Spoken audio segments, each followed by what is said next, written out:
तो स्वागत है आपका हमारे YouTube चैनल सबसे अनोखा सेंटर में। हम लोग अध्याय 13 की प्रश्नावली 13.8 को हल कर रहे थे और इस वीडियो में हम प्रश्न 3 को हल करेंगे और प्रश्न 4 को भी हल करेंगे। ठीक है, तो पहले प्रश्न 3 को हल कर लेते हैं। देखिएगा, प्रश्न कह रहा है धातु की एक गेंद का व्यास 4.2 सेंटीमीटर है। यदि इस धातु का घनत्व 8.9 ग्राम प्रति सेंटीमीटर की घात 3 है। ठीक है, प्रति सेंटीमीटर की घात 3 का मतलब है 1 सेंटीमीटर की घात 3 गेंद का घनत्व कितना है 8.9 ग्राम। ठीक है, आगे कह रहा है तो इस गेंद का द्रव्यमान ज्ञात कीजिए, इस गेंद का द्रव्यमान ज्ञात कीजिए। ठीक है, तो चलिएगा स्टार्ट करते हैं, इसे हल करते हैं। सबसे पहले जो हमें व्यास दिया गया गेंद का हम लोग लिख लेंगे, यहाँ पर लिखेंगे धातु की गेंद का व्यास बराबर धातु की गेंद का व्यास बराबर व्यास हमें दिया गया है 4.2 सेंटीमीटर। ठीक है, इस प्रकार से दिया गया है। अब व्यास दिया गया है तो हम लोग व्यास की सहायता से गेंद की त्रिज्या निकाल लेते हैं। तो यहाँ पर लिखते हैं गेंद की त्रिज्या बराबर, तो गेंद की त्रिज्या निकालने के लिए हम लोग क्या करते हैं, गेंद त्रिज्या को स्मॉल आर से प्रदर्शित करते हैं और व्यास दिया होता है त्रिज्या निकालने के लिए हम लोग 2 से भाग लगा देते हैं। ठीक है, तो इस प्रकार से ये हमारी त्रिज्या होगी। अब हम लोग भाग दे देते हैं, तो यहाँ पर हमारा भाग 2.1 बार चला जाएगा, 2 का भाग 4 में 2 बार और दशमलव का दशमलव आ जाएगा और यहाँ पर 1 बार भाग चला जाएगा। तो ये हमारी 2.1 सेंटीमीटर ये हमारी गेंद की त्रिज्या आ गई। ठीक है, अब हम लोग गेंद का आयतन निकाल लेते हैं। ठीक है, फिर हम लोग उसका द्रव्यमान निकाल सकेंगे। तो यहाँ पर लिखते हैं गेंद का आयतन बराबर गेंद का आयतन बराबर, तो गेंद कैसी होती है, गोलाकार होती है। ठीक है, गोले का आयतन होता है 4/3 पाई आर की घात 3। ठीक है, इस सूत्र में हम लोग मान रख देते हैं और हमारा आयतन निकल आएगा। तो 4/3 पाई का मान हमें कितना रखना है, 22/7 होता है। ठीक है, तो हमने 22/7 रख दिया। अब देखिएगा यहाँ पर आर की घात 3 है, तो आर का मान हमारे पास में कितना है, आर का मतलब होता है त्रिज्या, त्रिज्या का मान कितना हमारे पास 2.1, तो 2.1। अब यहाँ पर घात 3 है तो हम लोग इसे 3 बार लिखेंगे, एक बार लिख चुके हैं, एक बार और लिखेंगे और एक बार और लिखेंगे, इस प्रकार से। ठीक है, अब हम लोग 7 से 2.1 यानी कि 2.1 में भाग दे देते हैं। ठीक है, 7 से हम लोग 2.1 में भाग देंगे तो यहाँ पर हमारा 0.3 बार भाग जाएगा। ठीक है, अब हम लोग 3 से भी 2.1 में भाग दे देते हैं तो यहाँ पर 0.7 बार भाग जाएगा, इस प्रकार से। ठीक है, अब हम लोग इसे हल कर लेते हैं। तो यहाँ पर ऊपर कितना है 4 गुणा 22 गुणा 2.1 और यहाँ पर गुणा 0.7 गुणा 0.3। ठीक है, अब यहाँ पर 4 और 22 का गुणा कर लेते हैं तो यहाँ पर आ जाएगा हमारा 88। ठीक है, और गुणा में कितना है 2.1 है और यहाँ पर हम इन दोनों का गुणा कर लेते हैं तो यहाँ पर कितना आ जाएगा, यहाँ पर आ जाएगा हमारा 0.21। ठीक है, इस प्रकार से आ गया। अब देखिएगा यहाँ पर 88 और गुणा 2.1 और 2.1 का गुणा करेंगे तो यहाँ पर आ जाएगा 0.0441। ठीक है, इस प्रकार से आ जाएगा। अब हम लोग इन दोनों संख्याओं का गुणा कर देंगे। ठीक है, जैसे ही हम इन दोनों संख्याओं का गुणा करेंगे तो यहाँ पर आ जाएगा हमारा 38.808 सेंटीमीटर की घात 3। ठीक है, चूंकि हमने आयतन निकाला है तो घात हम लोग 3 कर देंगे। तो ये हमारी धातु की गेंद का क्या निकल के आ गया है, आयतन निकल के आ गया है। अब हमें घनत्व निकालना है तो यहाँ पर बोला गया था प्रति सेंटीमीटर की घात 3, घनत्व कितना है गेंद का 8.9 ग्राम है। ठीक है, यानी 1 सेंटीमीटर की घात 3 का आयतन कितना, वो वजन कितना है, द्रव्यमान कितना, घनत्व कितना है 8.9 ग्राम। तो यहाँ पर लिखते हैं 1 सेंटीमीटर की घात 3 सेंटीमीटर की घात 3 बराबर कितना दे रखा है, बराबर दे रखा है हमें 8.9 ग्राम।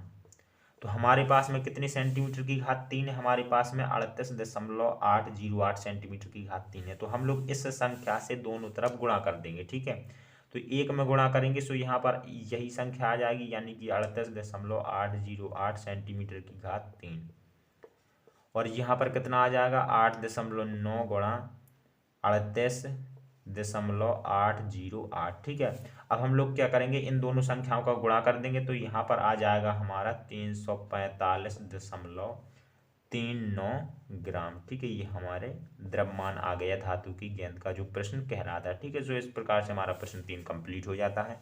चौथा प्रश्न देखिएगा, चौथा प्रश्न है चंद्रमा का व्यास पृथ्वी के व्यास का लगभग 1/4 है।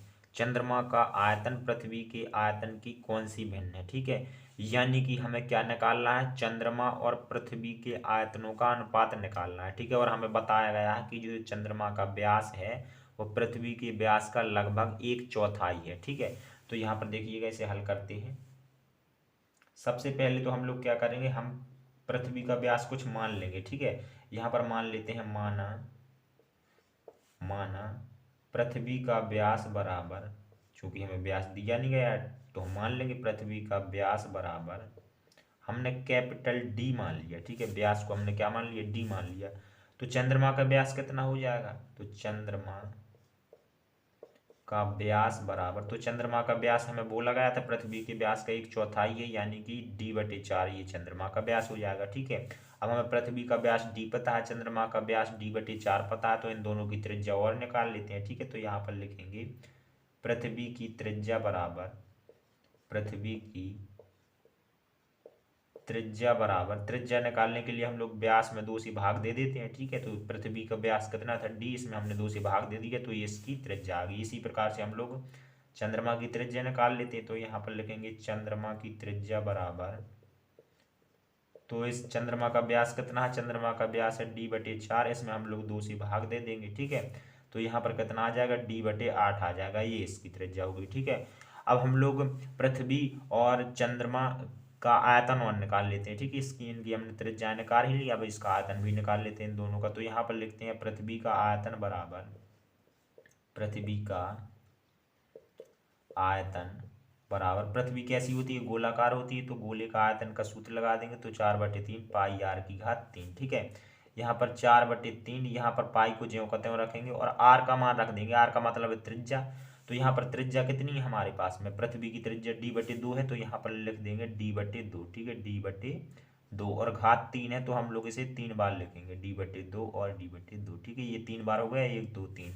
अब देखिएगा, अब हम लोग इनका गुणा कर देंगे, तो यहाँ पर 4/3 और पाई को हम लोग ज्यों का त्यों रखेंगे, और यहाँ पर d का गुणा d में 3 बार होगा, तो यहाँ पर d की घात 3 आ जाएगी, और यहाँ पर 2 का गुणा 2 में 3 बार होगा, तो यहाँ पर 8 आ जाएगा, 2 दूना 4 और 4 दूना 8, ठीक है। तो ये इस प्रकार से आ गया हमारा, ठीक है। हम लोग इसे यहीं छोड़ देंगे और इसे हम लोग समीकरण फर्स्ट भी दे सकते हैं, ठीक है। पृथ्वी का आयतन हमने निकाला 4/3 पाई गुणा डी की घात 3 8, इतना आयतन आया, इसे हमने समीकरण फर्स्ट दे दिया, ठीक है। अब हम लोग क्या निकाल लेते हैं, चंद्रमा का आयतन भी निकाल लेते हैं। तो यहाँ पर लिखते हैं चंद्रमा का आयतन बराबर, चंद्रमा का आयतन बराबर, तो चंद्रमा भी देखो भाई गोले के आकार की होती है, तो हम लोग गोले का आयतन का सूत्र लगा देंगे, 4/3 पाई r�3, ठीक है। तो 4/3 को हम लोग ज्यों का त्यों रखेंगे और पाई को भी ज्यों का त्यों रखेंगे, और r का मान रख देंगे, r का मतलब त्रिज्या, और चंद्रमा की त्रिज्या कितनी है, d/8, ठीक है। तो यहाँ पर लिखेंगे d/8, d/8 और d/8, चूंकि घात कितनी है, 3 है, ठीक है, इस प्रकार से। अब देखिएगा 4/3 पाई, और यहाँ पर d का गुणा d में 3 बार होगा, d की घात 3 आ जाएगी, ठीक है। और यहाँ पर कितना हो जाएगा, 8 64, और 64 का गुणा हम लोग 8 में कर देंगे, सो यहाँ पर आ जाएगा हमारा 512, ठीक है। तो यहाँ पर आ जाएगा ये हमारा 512, इसे हम लोग समीकरण सेकंड मान लेते हैं। ये हमारी चंद्रमा का आयतन निकला है, ठीक है। प्रश्न कह रहा था कि अभीष्ट भिन्न ज्ञात कीजिए, ठीक है। प्रश्न कह रहा था ना आयतन की कौन सी भिन्न है, यानी कि हमें अब भिन्न निकालनी है। तो यहाँ पर लिखेंगे अभीष्ट भिन्न बराबर, यानी कि जो प्रश्न कह रहा था उसी के बारे में चर्चा हो रही है। अभीष्ट भिन्न, भिन्न को हम लोग कह सकते हैं अनुपात, ठीक है। यहाँ पर अनुपात की बात हो रही है, भिन्न का मतलब है अनुपात, ठीक है। तो अनुपात हम कैसे निकालेंगे, जो हमने पहले आयतन निकाला था पृथ्वी का, पृथ्वी के आयतन में हम लोग पृथ्वी के आयतन में चंद्रमा के आयतन से भाग लगा देंगे, ठीक है। तो ये पृथ्वी का आयतन है, इसमें हम लोग चंद्रमा के आयतन से भाग लगा देंगे, तो चंद्रमा का आयतन है 4/3 पाई और गुणा डी की घात 3 और बटे में 512, ठीक है। कितना है, 512। अब देखिएगा 4/3 पाई ऊपर है, 4/3 पाई नीचे है, ये दोनों कैंसिल हो जाएंगे, डी की घात 3 ऊपर है, डी की घात 3 नीचे है, ये दोनों कैंसिल हो गए, ठीक है। अब यहाँ पर कितना बचा, ऊपर ये दोनों तो कट गए, ऊपर 1 बचा होगा और नीचे कितना है 8, यानी कि ऊपर हमारा 1/8 बचा, और बटे में कितना बचा, 1/512, 1/512, ठीक है। अब जब बटे के भी बटे में बटे वाली संख्या आने लग जाए, तो जो ये नीचे वाले बटे वाली संख्या है, ये पलट के ऊपर वाली संख्या में गुणा से लग जाती है, ठीक है। यानी कि ये हो जाएगा 1/8, और ये पलट के ऊपर गुणा में लग जाएगी, यानी कि यहाँ पर 512 है, ठीक है, 512।